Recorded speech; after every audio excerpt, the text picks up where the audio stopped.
Have you ever wondered how ordinary people become multi-millionaires through investing in property? Hey guys, it's Rahim. Welcome back to my channel. If you're new here, smash the subscribe button because I talk about property investment, personal development, and how to gain financial freedom.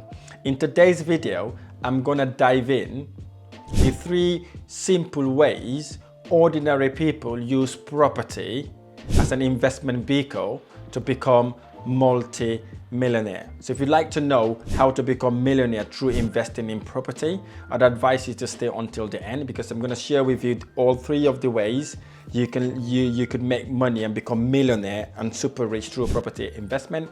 And at the end of the video, there's a bonus there where I can share with you my conclusions and my opinions and what the next logical step may be to start and scale your property investment journey. Before we get to that, I'd like to thank each and everybody who has subscribed to my channel. The channel is absolutely growing. I'm super impressed. The journey, the speed, the authenticity, the comments, the like has blown my mind away. So I thank you so much for making that effort to join the family. We've done a research, we've noticed 45% of the people that have been watching my videos have not hit that subscribe button. If you are one of those, I kindly ask you to please pause the video now and smash that subscribe button because it helps the algorithm to push the videos out there to wider audience, and also you get notification from whenever I post videos on YouTube. So let's get to it. What are the 3 simple ways ordinary people become property millionaires in a very short period of time? The first way is capital appreciation. So what is capital appreciation? Capital appreciation is the process by which an investor would buy a property and that property goes up in value over time. But there are 2 things that triggers capital appreciation. The first thing that triggers capital appreciation is what we call supply and demand. So what is supply and demand? Is where there are more demand for properties than there are available properties, which is the supply. So in essence, if you buy a property in a very good location, attractive town and city, where there are employers, where there's so many stuff going, that property then become a valuable asset that goes up in value over time because people will want to be living in areas like that. So one of the things you want to be looking at is locations and towns and cities where the population is growing, where there's so many industries, companies are moving to due to maybe either tax reasons or maybe the council is promoting some incentive, things like that. So this is the places where you want to be buying your properties. Once you've bought the properties in those locations, then the demand would increase, and then at the same time the supply would be less because there will be more people than there are properties. And the second factor that increases the value of your property is what we call forced appreciation. It's the process by which you buy a property and then what you do, you then renovate the property, maybe add extra flat, extra bedroom, conservatory, or force the value somehow to increase the value of the property. By doing that works, renovation works also forces the value of the property. That's what we call forcing appreciation, as well as manipulating the value of your property. Number 2, cash flow.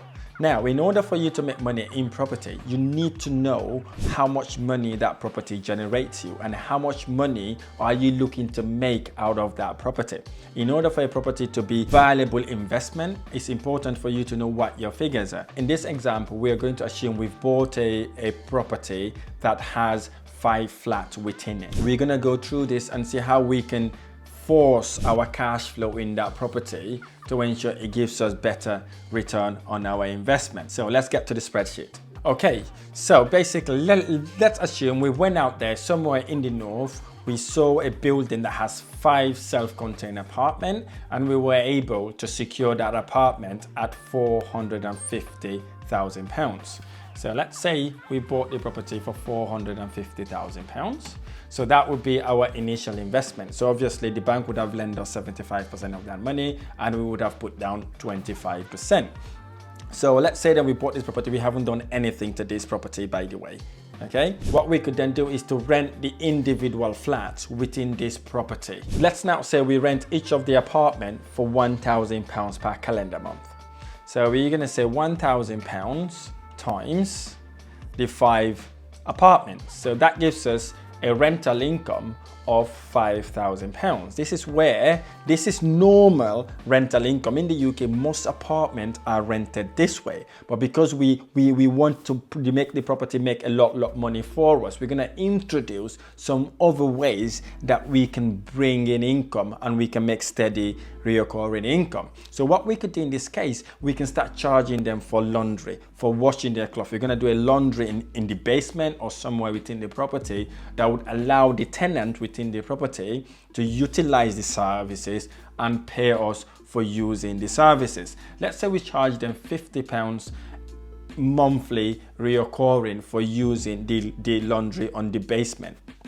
So in this example, we'd have £50 times, again, the number of units, which is 5. That gives us £250 additional income.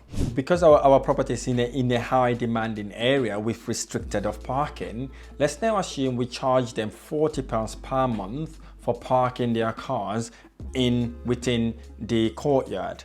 So that would have been £40 times the 5 apartment. That would have generated us an additional income of £200. So at that point, our gross rental income would have been £5,450. That would be the 5,000 rental income, the £250 laundry that we've charged our tenant, and then obviously the £200 parking we would have charged for them using the parking lot. That then gives us the £5,450. And then obviously we need to look at the other part of the cash flow. We do know it incurs cost to keep the property going. So with this sort of property, you've got your mortgage interest. Mortgage interest is the interest you pay for the bank lending us the 75% of the 450,000. So we would have put 25% down and the bank would have lent us the 75%. So the interest payment on that would have been the 75% and 5% interest payment that we would have paid. Divide that by 12. That gives us our monthly interest payment for all the block of flats within that building. That would have been £1,406.25. Then obviously we have management fees for managing the whole block of building. Perhaps we may have given that property to be managed by an estate agency. So basically the management fees would have been 10% of our gross rental income. Hence the reason why it is £545. Moving on, we have our running cost and insurance. Obviously there may be some repairs and maintenance, some wears and tears that we need to kind of look after. Maybe the parking lot having issues, maybe the barriers are not working, so we need to put money aside to kind of help us when things goes wrong in our property. So in this example, let's estimate that to be £500 a month. So adding all our expenses here would have generated us a total cost of £2,451.25. So that's the total cost. That's the cost that it incurs us for keeping the property going.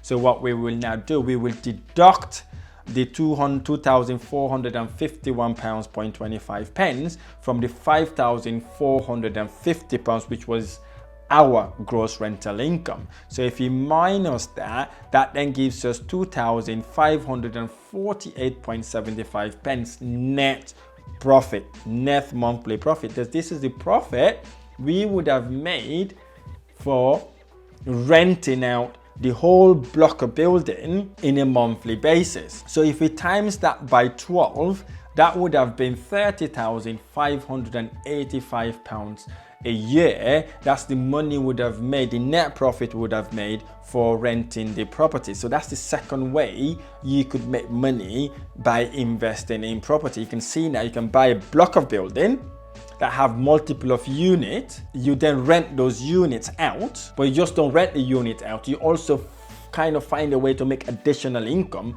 by having a laundry room in the property and by also having parking where your tenant will be paying you for parking their cars there. That then generates you £30,585 £585 a year. So now if you want to force the value as well as the income of the property, you can go then and renovate the property. For example, maybe you want to upgrade the bathrooms, the kitchen, the sitting room. Maybe you want to do the flats as open plan, kitchen, dining area. You find a way that you could add value to the property, or perhaps doing the parking lot a bit nicer by having CCTV cameras, paving the floor, maybe having barriers, electric barriers or sensors that would allow easy access to the property. So if you've done that, you've modernized the property, you've done all this little work to get the property going. As a result, you are able then to increase the rent as well.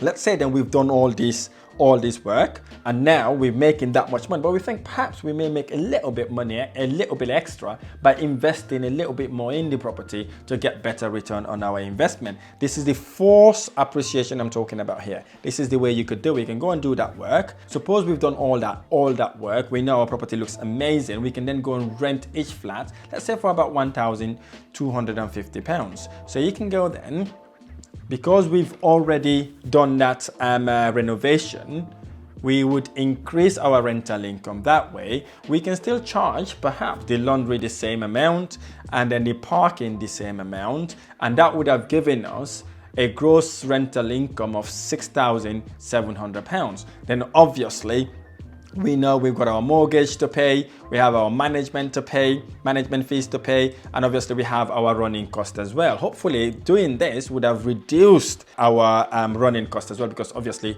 things would look new at the property, but we're just going to keep that the same. So this would have increased our rental income to £3,673.75 a month. So if you times that by 12, you would have seen you would have made £44,085 by only doing that little bit of work to the property to force the value.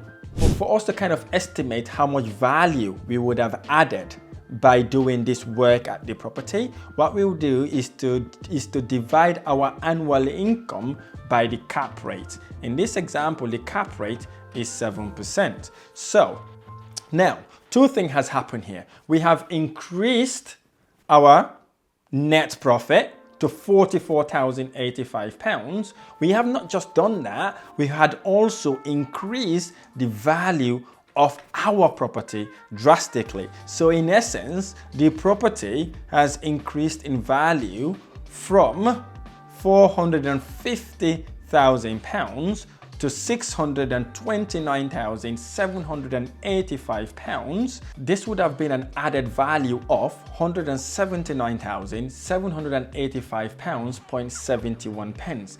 Now you can see, doing that little work, how much money income you would have increased in the same property and how much value you would have added from doing that work to your property. So we've talked about capital appreciation. We've now gone through cash flow, how we use the existing property, how we learn how much money we make from the existing property, and by doing a little bit of work, how much we could also force our cash flow whilst also increase the value of the property. The third way of making money through investing in property is leverage. So what is leverage? Leverage is the process by which an investor would use their skills, knowledge, and experience to showcase opportunities to people that have got money to invest. So in other words, is the process by using other people's money to expedite your property investment journey. You see, when it comes to property, there's so many ways you can attract people to invest with you. The first sort of people may be the banks. If you've got a solid project that they know is going to make you money, like the example we've just done here, you approach the bank, they will lend you the money. If you remember, the first way we've bought the property is by leveraging the bank, by getting the bank to put in the 75% whilst we put down the 25%. Suppose that you are in a position where you've got experience, you could approach investors to tell them about the project and get the investors to invest the 25%. So what you would have done, then you would use that 25% as your deposit, and you use the bank's money to add on top of that. You go and buy that block of flats, and then obviously rent them out, pay your investors, pay your bank, and then make a tiny serious return on your investment along the way.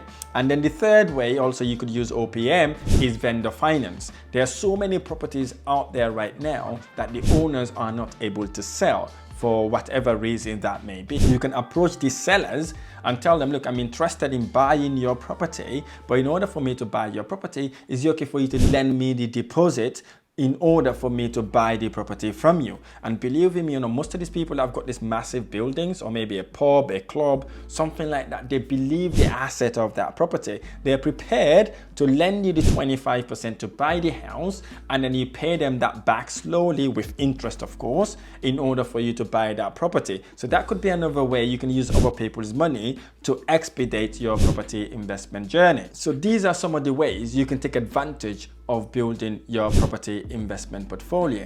And here's the thing, do not use all your money buying investment properties. You want to be using other people's money to expedite your property investment journey.